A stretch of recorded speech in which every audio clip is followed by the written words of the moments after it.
Hello movie lovers, Kalyan Ram హీరోగా నటిస్తున్న latest movie devil. ఈ మూవీలో సంయుక్త మీనన్ అయితే హీరోయిన్ గా నటిస్తోంది. ఇక ఈ మూవీ డిసెంబర్ 29న గ్రాండ్ గా వరల్డ్ వైడ్ గా రిలీజ్ కాబోతుంది. ఇప్పటికే డెవిల్ మూవీకి సంబంధించి టీజర్ ట్రైలర్ కు అమేజింగ్ రెస్పాన్స్ అయితే వచ్చింది. ఇక ఇదిలా ఉంటే తాజాగా యూఎస్ఏలో డెవిల్ మూవీకి సంబంధించి ప్రీమియర్స్ అయితే వేశారు చిత్ర యూనిట్ అయితే. ఇక డెవిల్ మూవీకి యూఎస్ఏ ప్రీమియర్స్ నుంచి సూపర్ రెస్పాన్స్ అయితే వస్తుంది. ఇక థ్రిల్లర్ కమర్షియల్ ఎలిమెంట్స్ తో స్టోరీ అయితే బాగా డిజైన్ చేశారట.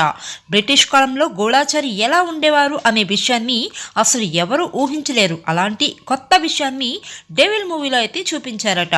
ఇక మూవీలో బ్రిటిష్ ఏజెంట్ గా కళ్యాణ్ రామ్ అయితే యాక్షన్ తో డైలాగ్స్ తో అద్దరు కొట్టేశాడట. ఇప్పటి వరకు కూడా కళ్యాణ్ రామ్ లో సరికొత్త డైమెన్షన్ ని డెవిల్ మూవీలో అయితే చూస్తామట. ఇక మూవీలో ప్రతి ఫ్రేమ్ ని కూడా రిచ్ గా అప్పటి బ్రిటిష్ కాలాన్ని చాలా బాగా అయితే చూపించారట. ఇక మూవీలో సినిమాటోగ్రఫీ ఆర్ట్ వర్క్ అయితే అద్దరు కొట్టేశాయట. ఇక బ్యాక్గ్రౌండ్ మ్యూజిక్ అయితే మూవీకి నెక్స్ట్ లెవెల్ అని అంటున్నారు. ఇక మూవీలో క్లైమాక్స్ అయితే హైలైట్ గా ఉండబోతుందట. ఇక కళ్యాణ్ రామ్ కి డెవిల్ మూవీ పక్కా బ్లాక్ బాస్టర్ అని తెలుస్తుంది.